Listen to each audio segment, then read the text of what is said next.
You're listening to the Blizzard Community Podcast, produced by geeks, for geeks. Welcome to Geeks of Azeroth. Good morning, happy Sunday. Hello, everybody. Welcome to Geeks of Azeroth, episode 185? Yeah, man, we're getting up there. My name's Tarly. With me, as always, I've got Britza. As always. You just can't get rid of me. You can't. I know. You've tried. I've been trying. I'm trying. I just keep logging in. Just keeps coming back. And the facial hair, it just keeps on coming. Well, yeah. Got to keep warm this winter. Got to keep warm. Mm-hmm. So how have you been, buddy? It's been a week. What have you been up to? It has been a week. What have I been doing as I don't tweet the link? Oh, Twitter will figure it out. I didn't type any English there. What have I done this week? Actually, a bit of a game you may or may not know called World of Warcraft. I've actually been playing that a fair bit, mostly because of my love-hate relationship with allied races. So, I love allied races. I hate how quickly they're throwing them into the game, left, right, and centre. And I decided, well, the problem is that I'm going to want them all at some point, so I better start collecting them all now. So I've actually been going through and doing all the ambassador or embassy quest lines, I should say. And also that's to help me with alt fatigue. I'm getting alt fatigue just looking at some of my alts right now, like doing these quests like these leveling up from 110 to 120 all over again. So I think maybe having a race change or two might help out. So that's the other side of it. I'm kind of preparing for the next big grind as I get a couple of volts up to 120. But overall, actually, I'm enjoying dabbling in the embassy quest lines and also a bit of Warfronts. I'm looking forward to the Darkshore one. But saying that, I'm actually enjoying gearing through Arathi. Is it Arathi? Am I thinking the right thing? Yep. Okay. It is. Well, it's called Stromgarde, but it's in Arathi, so close enough. I only play this game, so I don't need to know the names. What about you? Right. You know, honestly, it's been an interesting week because I have bounced all over the Blizzard spectrum. I've played World of Warcraft, kind of getting back into WoW and doing the same thing as you, like doing Stromgarde. You know, Warfront feature, the more I do it, the more I enjoy it. It is a really fun feature, and I'm looking forward to the heroic or the mythic, whatever they're called, like the harder versions of those, because I think that can actually be some fun content with more added difficulty. And I finally finished. So I told you about how I faction change to Alliance again, and that made me have to, for the flying achievement, I had to go through and do all the story content on Kul Tiras. So I finally finished that.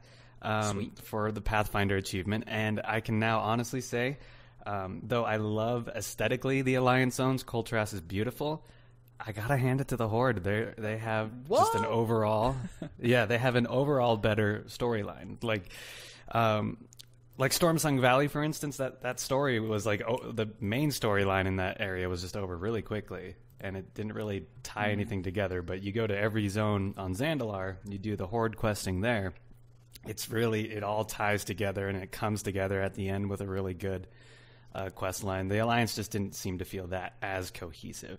That being said, Dressvar, amazing. The story there was really good. And it is. I think there's a lot of character in the Kul Tiras ones that you don't obviously get in the Horde ones. Right. But did you feel the same sort of Groundhog Day that I did, where the Dressvar story, like all the storylines are basically the parents are up to no good, and you've got to go and figure out what the parents are up to.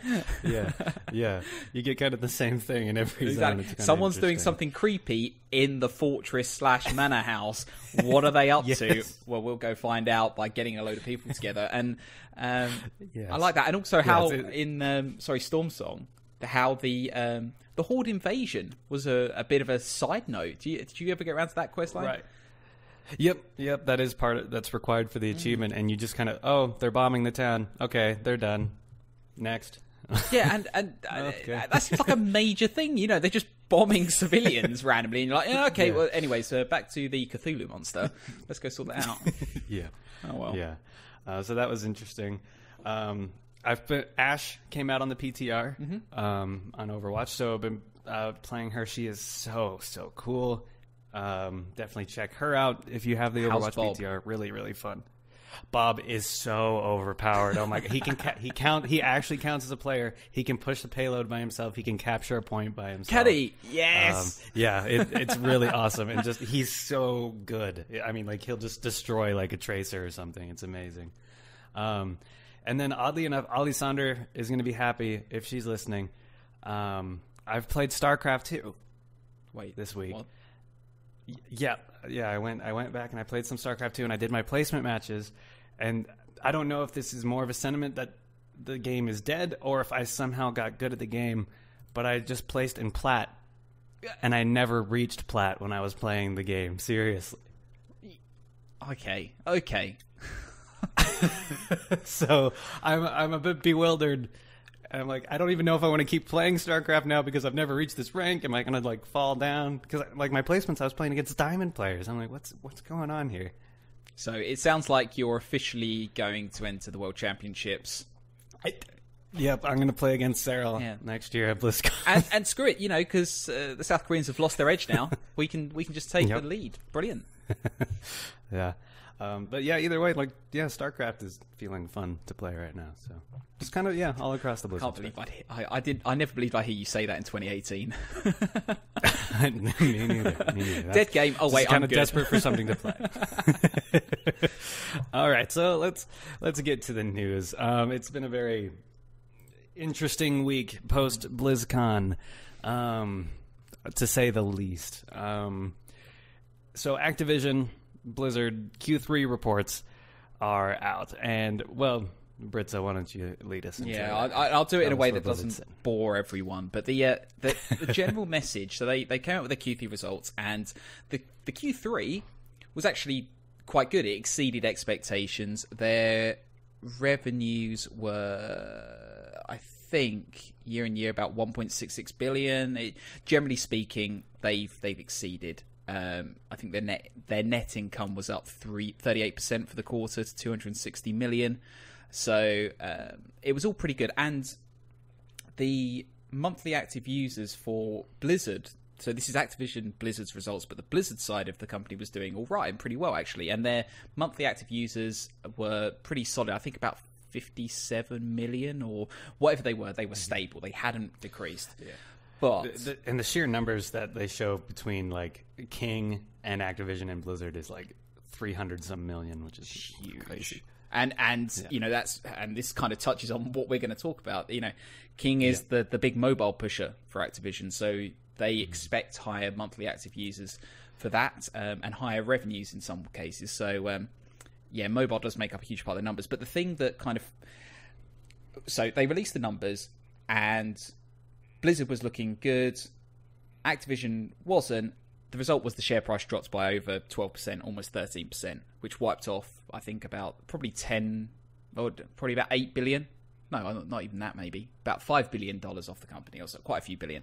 And the reason for that is, one, Destiny 2 has completely flopped big time. They came out and said that they were disappointed by the numbers. They're not getting people back into Destiny 2.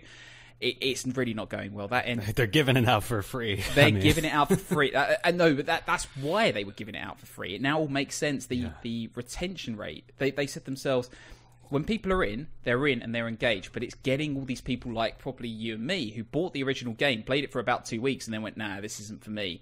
That they can't get us back on board, and as a result, it's really suffering. But the real reason the share price dropped was because they said that their Q4 results were going to be a lot weaker. And that makes sense because they haven't got any releases coming up, certainly for the Blizzard side, until, mid-2019? So, yeah. Yeah, I mean, with the Warcraft Remaster and World of Warcraft Classic, those are like the only upcoming games that we know about coming from Blizzard. Yep. Except they're mobile. And except for their mobile. But then suddenly, the mobile thing starts to take a bit of a... it starts to make a bit more sense. Again, I've always said that from a business perspective, something like Diablo Immortal makes total sense, regardless of what the fans think, because it's a bigger...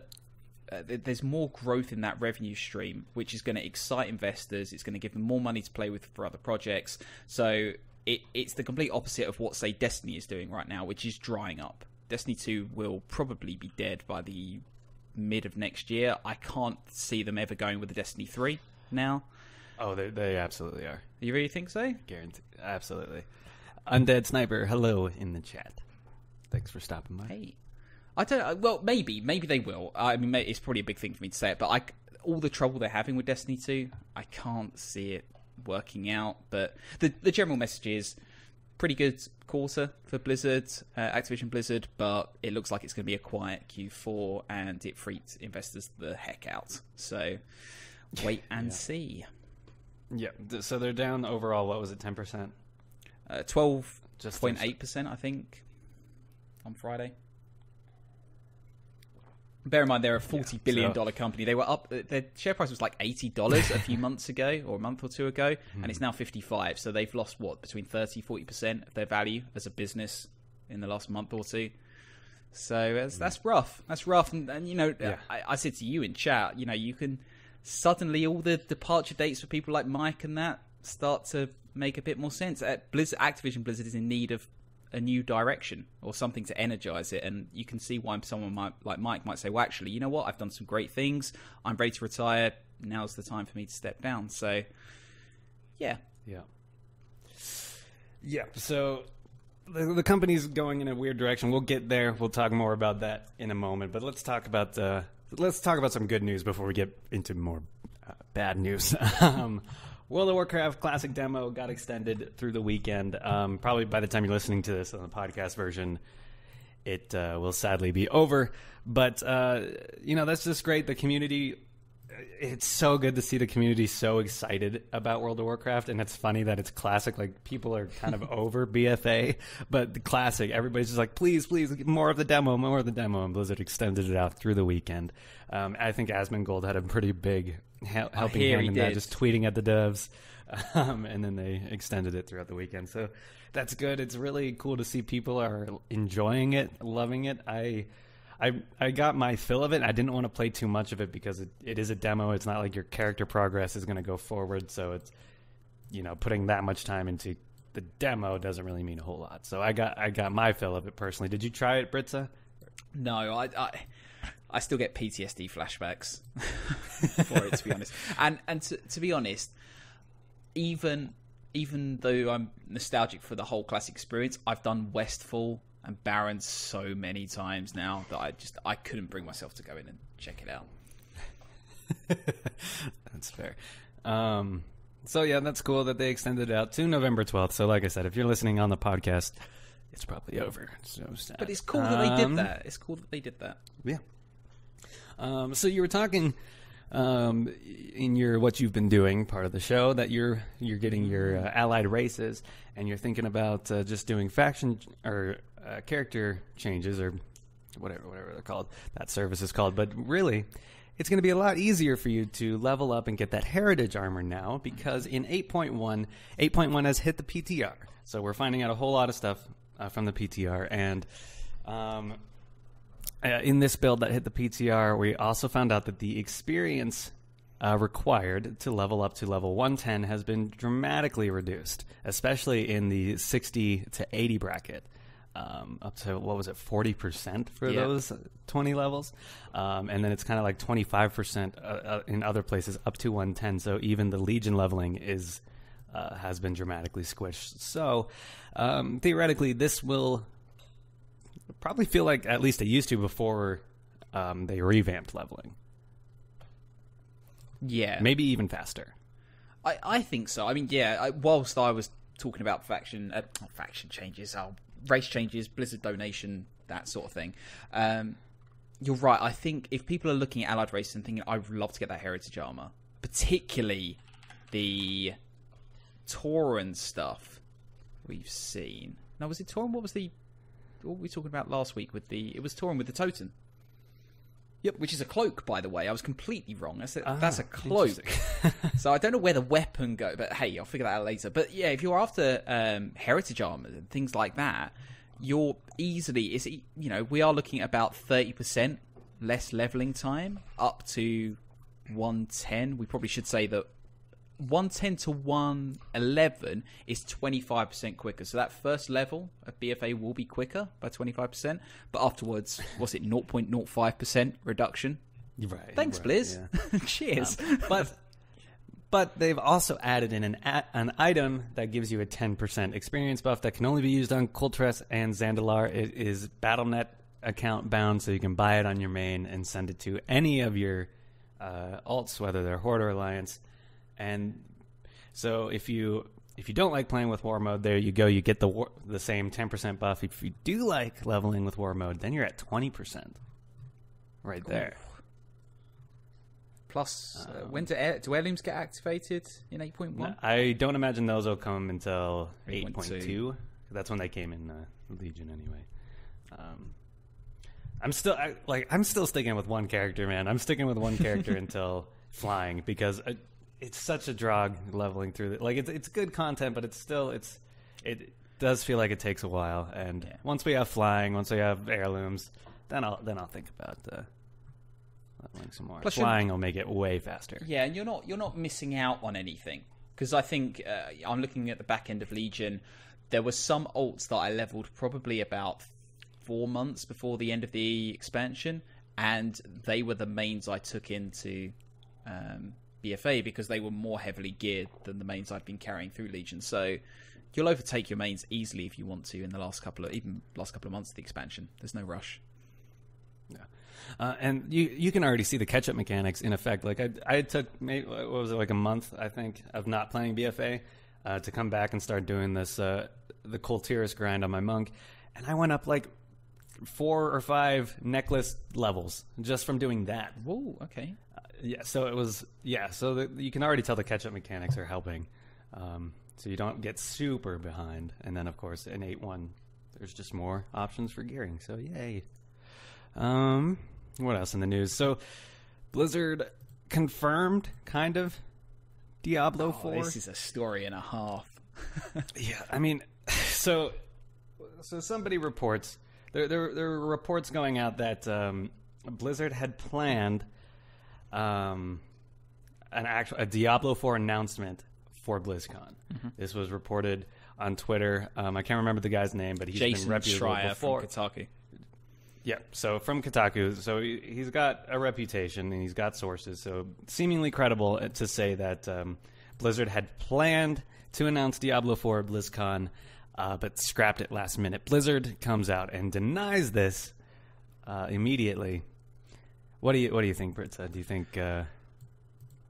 Well, so are they lying? No, I don't think they are, because I mean, Jason Schreier, he's received a bit of criticism for how this has been handled. So I think what happened was his sources told him that there was there was a video that had been planned where the co-founder Alan Adam was going to speak to fans probably at the end of the Diablo presentation and say Diablo 4 is in the works. And apparently the reason they pulled it was because they didn't have a demo, which I think is one of the weakest reasons ever, because Overwatch was announced without any playable content. Oh, yeah, there was.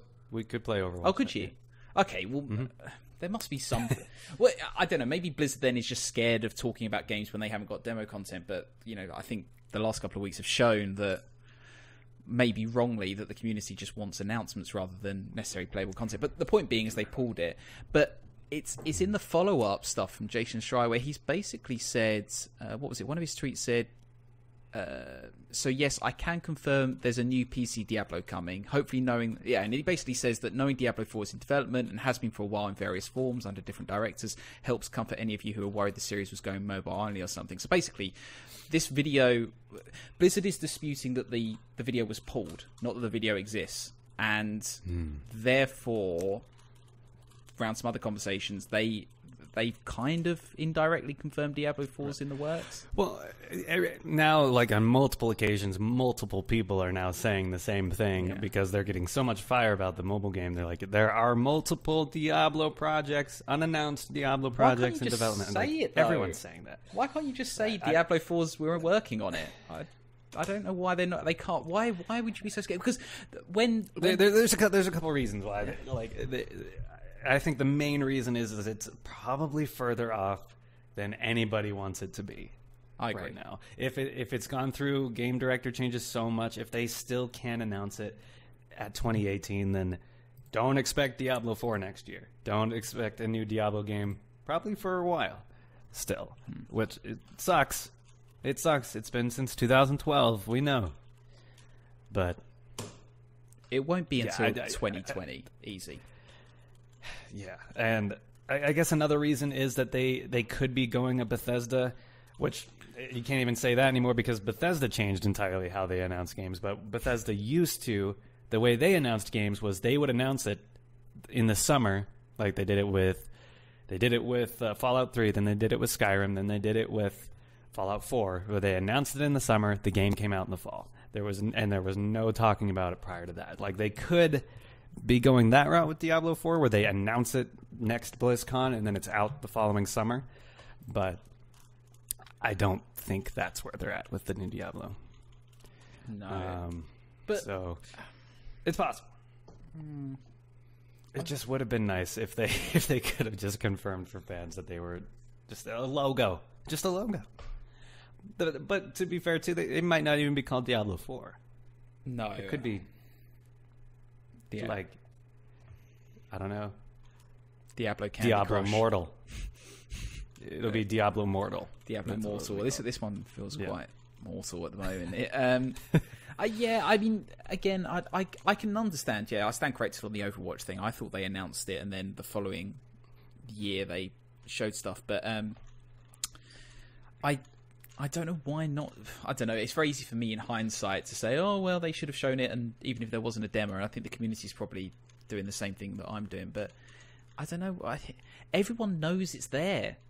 So why is Blizzard being all coy about it and saying, oh, we got multiple Diablo? Yeah, we know. Why don't you just tell us with what, whether our one's in the goodie bag or not? Because, if they come out and say we haven't got a Diablo 4 in the works, at least you've managed expectations, because your next conference is going to blow up if it's not Diablo 4. And it will keep blowing up until Diablo 4 happens. So at least get it, get the pain out of the way now you've had a pretty tough BlizzCon. So I don't know. And also, without sounding like some sort of, corporate wank stain or anything like that, I think the investors would appreciate it as well, because when they saw the reaction, Blizzard's share price tanked another 9%, and then it fell another 12% on Friday. So investors are like, guys, you got to have more than this. Seriously, your fans are pissed, and I don't know. I just think they should just come out and admit it. I think I hate to point fingers, but I think the real problem started with that community video where they announced that the fires were hot and there were many projects to announce. That shouldn't have gone out. That video should not have happened. Nope. And we'll talk more on Blizzard and mobile titles in a moment, but I want to cover one other last bit of news, and this was a post that you found. It was Wowhead did an interview with the Warcraft 3 Reforged team.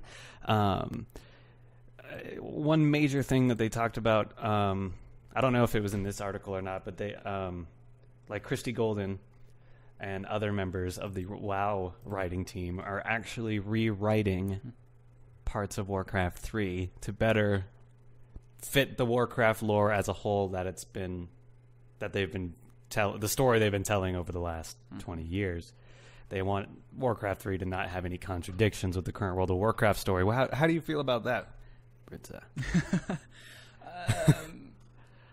I don't mind it personally. I can see why people might be annoyed, but the problem is that those inconsistencies are more of a rubbing point, anyways. I don't think the inconsistencies when they've corrected them will change that much.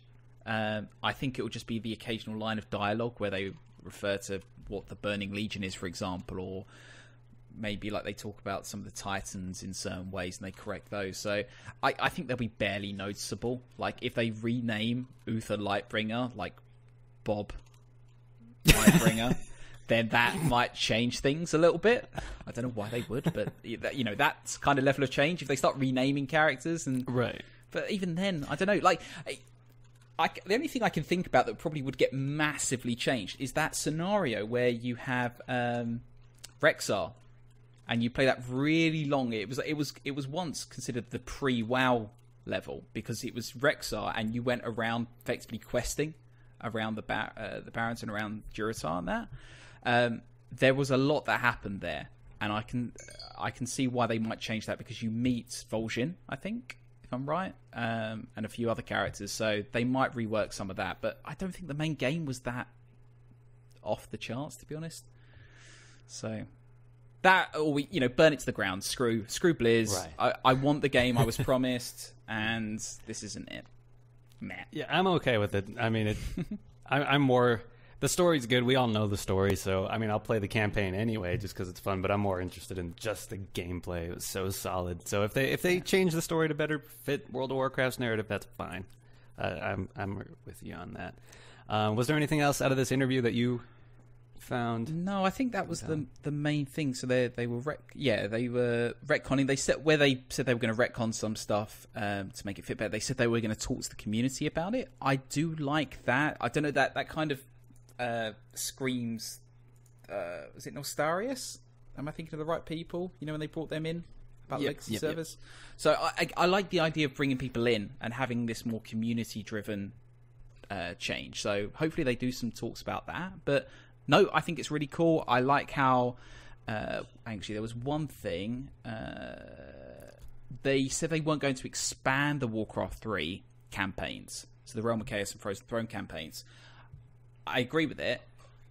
Part of me really wishes they would add a bit of content, because if they're going to tidy up the original content, could they add some stuff to make, to add a bit of shine to the game? I would have liked that, like maybe an extra mission on each campaign or something like that, or a bonus mission. That would have been cool, but hey ho. But otherwise, we're getting the game we want, so it's going to be good.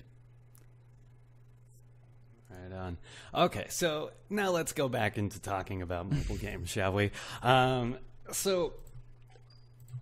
We've had some kind of intense, almost, conversations in our private chat about Blizzard and the effect of mobile games over this last week, and I've been really feeling that Blizzard is really heading in a bad direction here. That they're seeming more and more like EA, just more focused on profits. I mean, they're a business, obviously, but they seem to be very much out of touch with their core player base, and they seem to be just trying to expand their market and just get as many people playing their games, and ditching the overall aspect of like Blizzard quality. Don't release it till it's finished. Quality over quantity, that kind of thing that Blizzard's been known for.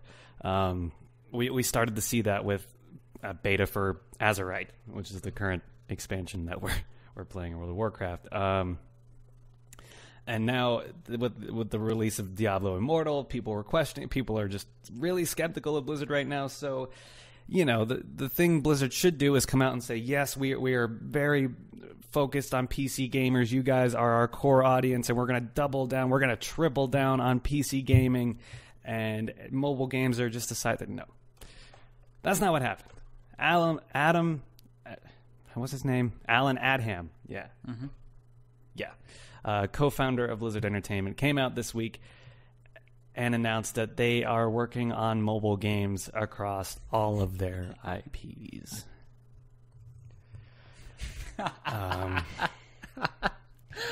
So BlizzCon 2019 is going to be a shit show. Yeah, I mean, it's so hard to even imagine what's going through their heads. I mean, this disastrous announcement of Diablo Immortal at BlizzCon, just not sitting with the fan base as well, to then come out and say, no, we're making more mobile games than that. Don't worry, you guys all have phones, right? That was such a painful part of that conference. Can I just say that was such a painful part. So this is really, I don't know. I've got a bad feeling that this is the downfall of Blizzard Entertainment. We've seen it happen to such good companies. EA used to make good games. BioWare used to make good games. Blizzard used to make good games. But now we've got Mike Morhaim's gone. Chris Metzen's gone. Well, in fairness, Mike would have signed off what's currently in development. So he doesn't avoid. Well, I don't want to say blame, but he doesn't escape this. He would have said, yeah, let's do what's currently in development. But it seems it's just hard to shake the feeling that mobile gaming is the direction Blizzard wants to focus, like to be their main focus. I mean, Alan even said directly, like, all of us at Blizzard, we're more focused. All of us are playing more on our phones than we are on our computers. Like, he said that directly in the interview, and it's like, but that's not what your fan base is. I mean, I was trying to play Fortnite on my phone yesterday. I'm like, this is not good. The controls are not intuitive. It's just, I don't like playing video games on my phone. And I don't know. I can't see, like, out of the Blizzard player base that mobile games are what we want. It's not at all what we want, except maybe a pet battle game for a while. But other than that, it's a tough one. I mean, I think their reason for doing it is kind of summed up in that chart beneath the Wowhead article, which shows how revenue from different areas of gaming have increased. So since 2012, projecting up to 2021, PC gaming would have increased in revenue by 3.1%.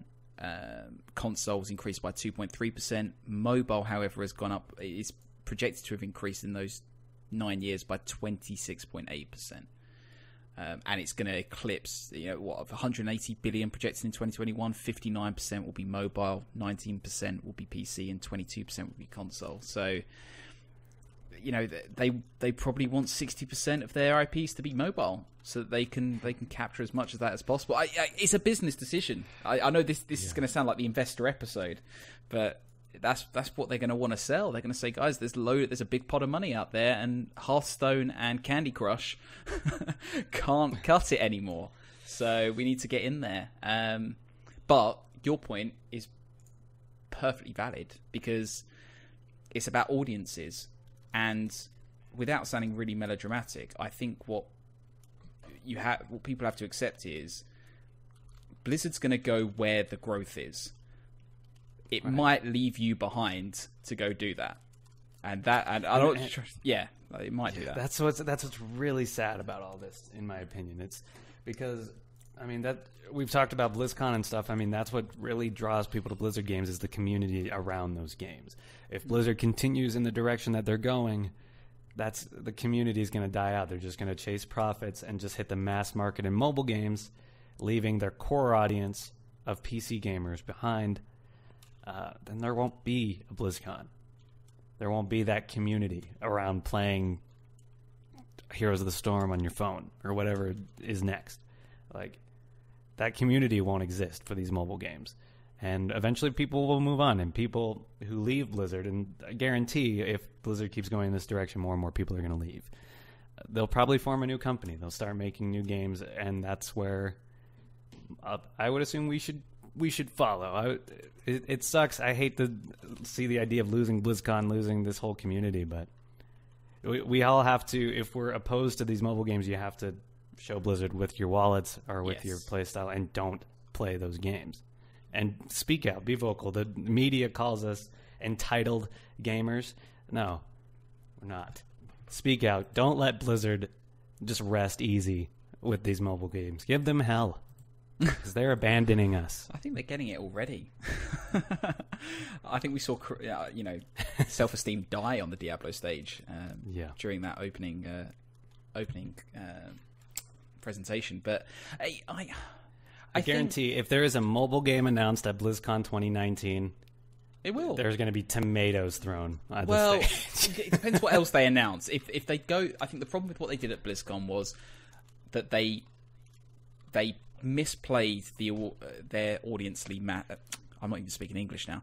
They misplayed their audience massively by bigging up expectation with that community video, and then having to reduce it, and then coming out at and then setting up in the schedule that Diablo was going to have this big thing to announce, and then coming out with a mobile game in front of a PC focused audience. I mean, you couldn't have misplayed that any worse in many ways. So I think that's where the problems comes from. If BlizzCon 2019, they announce the new World of Warcraft expansion, and they announce it's on your phone. Well, again, I don't think they can cut it. So say they announce the new WoW expansion, a new StarCraft, a new Diablo, and then they come out with 2 mobile games. It's not going to matter. Like, people will say, yeah, either the mobile games for me, or actually that looks pretty cool. But they will, as you say, follow where their passions are, and they will probably gravitate towards the PC games. But if you're right, if they come out with just 2 mobile games as the big launches, then you're going to struggle. And also, it's going to struggle with their new IP. So if they don't fit into one of the established IPs already, so it's a brand new game for mobile, it's going to struggle even more, because the thing with Blizzard is it's getting a bit oversaturated. Like, you think, what are we up to game-wise? 6 games, 7 games now, with remasters all over the place? And I'm not criticizing that. I'm just saying, they're starting to fight around among each other. I mean, I'm sure listeners and gamers, in this community feel the same, that you can't play all the Blizzard games. You can probably play 3 or 4 max, or you just be really casual at all of them. But you can't play more than that, really. So to have a new one on mobile, I can't see many people getting into that. The real issue, though, I was going to say, was you look at what Nintendo are doing and what PlayStation are toying with, is the idea of making the console mobile.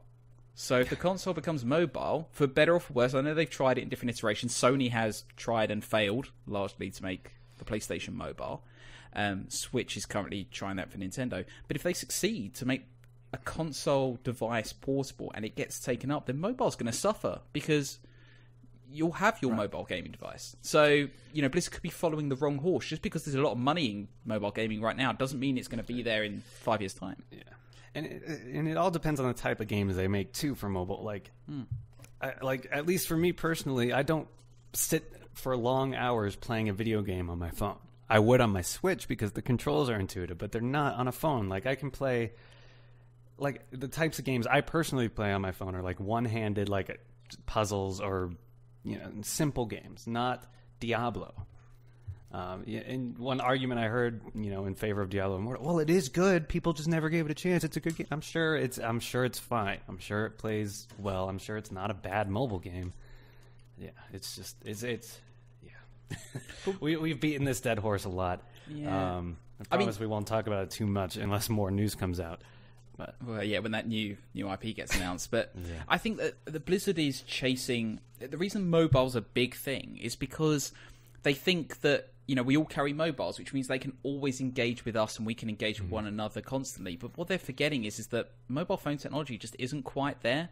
We talked in the last show that even an iPhone XS Max, that's not a huge screen real estate to play with. You really need a tablet to get the most out of it. And even then, you think about, all these gimmicky foldable phones and things like that. Is that hardware really going to be able to support something more powerful than Fortnite? And you said yourself that Fortnite is, struggling on mobile device. So I feel like mobile's kind of the lame duck on this one. It's not living up to scratch, really. It's just, unfortunately, people have a lot of loose wallets when it comes to mobile, and typically, if you look at half the stories, it's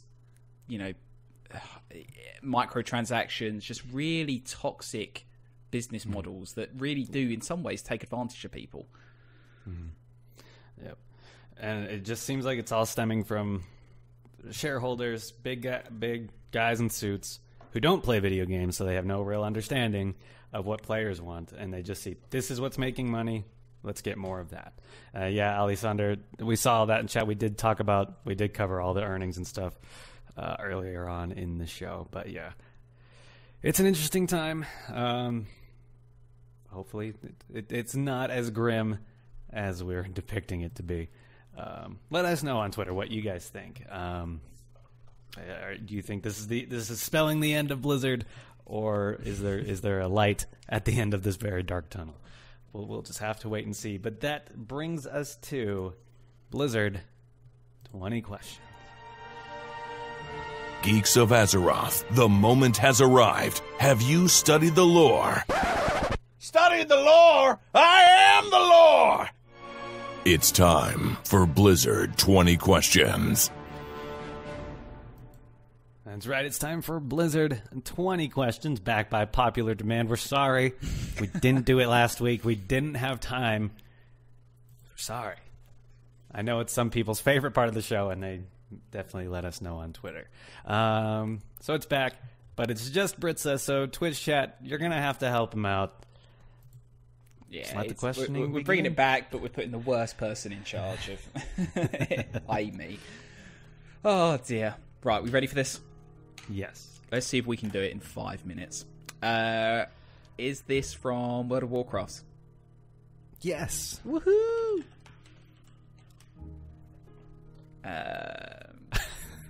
What do That's I one. do? That's one. 19 to go. Is it a character? Yes. Oh, nailing it. Yeah, who needs Icarus around? I'm absolutely smashing it. Is this character currently alive? No. No. Ooh. Was this character introduced into the game during or before Wrath of the Lich King? I'm sorry. Was it introduced before Wrath? Is that what you said? Before or during? Yes. Yes. Was this character... Same question, but before or during Burning Crusade? Well,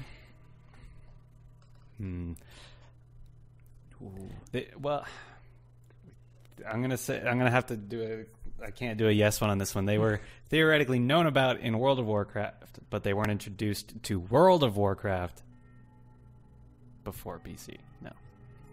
Before BC. Okay, can I use the question to confirm, were they introduced to World of Warcraft during BC? No. Ah. So, before, during Wrath, but not during or before BC, so it must be Wrath. Again, introduced to World. Yeah, World of Warcraft. Okay. Does this character feature in Warcraft 3? Yes. Aha. Well, no, it does not feature. It does not feature, but it's probably talked about or something. In one of those dialogue lines that's going to be changed. Do they feature in Reforged? Is it Bob? I wish Bob was in WoW. Yeah. Bob Lightbringer. Oh, they should totally make Bob a battle pet. It'd be perfect. A mini Bob. Some kind of cross promotion. Could work. What we know so far, Alexander, is it's a character, a World of Warcraft character, that's not currently alive, introduced to WoW before or during Wrath, but not introduced to WoW before or during BC, so you know then. Not a main feature of Warcraft 3. That's where we're at so far. Do we kill this character? Do we kill this character in Wrath? No. So they're not alive. Oh, okay. Yeah, stupid of me. I assumed we killed them. Yeah, no. I realised that was a thick question. I thought of this one before I knew Icarus was going to be gone. So this one's hard, definitely. I'm going to be done by 2 people, but I'm going to take Alessandra's question and say, is it a playable race? Yes. Excellent. Thank you, Alessandra. Is this character male? Yes. Ooh. I know a lot about this character, but I haven't got an effing clue what to say next. It's a playable race. So, playable alliance race? Not an alliance race. Aha. That's 10. That's alright. So, we're looking for a dead, hordish character introduced probably during Wrath and killed at some other time. And just because of time constraints. Oh, gods, right, let's go on through a this. time crunch. Okay. It's fine. Okay. 5 minutes on the clock. Starting now. 5 minutes to go. 5 minutes on the clock. Okay, right. Robin, I'm not sure if I should ask if they're Forsaken, but I could. Hang on. Alison, I like your one. Let me have a think. Yeah, Twitch chat is on fire today, actually. I'm going to go with Alice Saunders' question and say, is this character at any point located in an instance or dungeon? Or an instance? I want to say yes. I think this character is in a dungeon. Okay. I'm going to have to confirm with the wiki, but... Okay.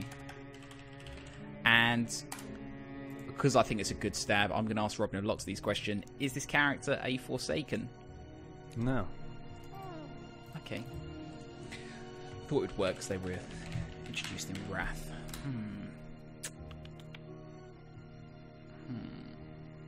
Right. I think Is in a dungeon. you don't focus too much on introduced in Wrath, because Yeah. that Doesn't mean a lot. doesn't mean a lot. I would say that it's more like this. They just weren't talked about much until Wrath.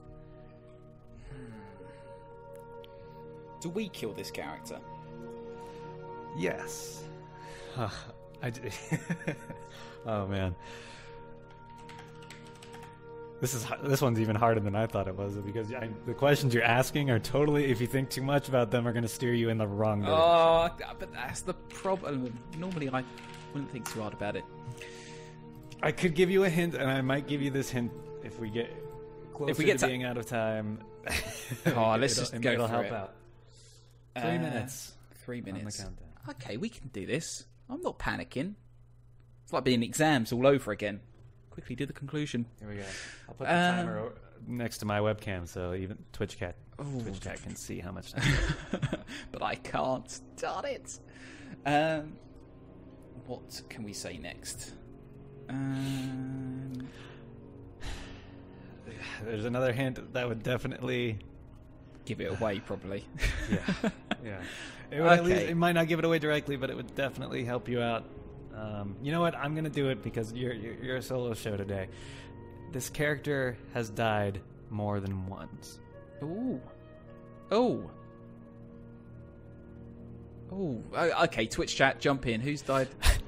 Who's died more than once?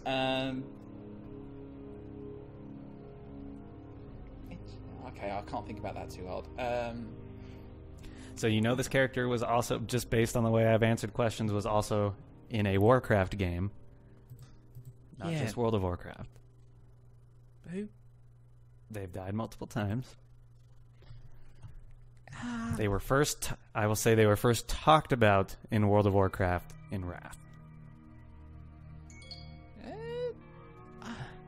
See, the problem is my head is spinning with people who have died, because I'm thinking of like Illidan, Kel'Thuzad, and all of those were introduced well before Wrath into World of Warcraft, at least. 1 minute, 30 seconds on the clock. You've got 6 questions remaining. You sure they're in a dungeon? Okay, let's see if we can burn through this. How long have I got left? 1 minute and 15 seconds. I would say a demon, Alessandra, but it's a horde race, apparently. You got 6 questions. Narrow it down. Summarize. It's a character who is in World of Warcraft, but also not originally from World of Warcraft. They were first talked about in the game in Wrath. They are in a dungeon. We do kill this character. It's male, not an alliance race. It is a playable race. We do find them in a dungeon. There, said that. Not a Forsaken. Do we kill this character in Pandaria? No. Do we kill this character in Warlords of Draenor? Yes. Okay, Warlords of Draenor. They've died twice. Oh, hang on a sec. Is this character an orc? Yes. Is this character Gul'dan? No. Oh my god! And that was unfortunately. Black Hand. No. Oh God, which all did we not kill? Or did we kill twice? In a dungeon, remember. But that's time. I haven't got a clue. Or Grim. This character was originally introduced in Warcraft 2. This character is the original Lich King. You fight this character in a dungeon in Warlords of Draenor. It is Ner'zhul. Ner'zhul. Darn it. Please correct me if any of my questions were answered. Yeah, Alisanda, the one with the helmet. Yeah, that's right. It was Ner'zhul. That one was pretty tough. You tried. Good job. No, I'm happy with that. I'm happy. We got so darn close, and Alisanda got it. So well done, Alisanda. And anyone else who got it back. Yes. Well, I think that about does it. Where's my closing song? There it is. There we go. That about does it for this episode of Geeks of Azeroth. I want to thank everybody for listening. As always, you can find us on YouTube, Twitch, Stitcher, Spotify, wherever podcasts are found. And yeah, right here, twitch.tv/Geeks of Azeroth every Sunday morning at 9 o'clock Pacific time. On Twitter, you can find us at Geeks of Azeroth. Britza, where can we find you? You can find me at Britzer_EG on Twitter. And you can find me at Epic Geeks Tarly. Yeah, just remember to...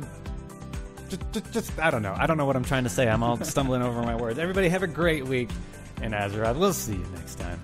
Bye-bye. See ya.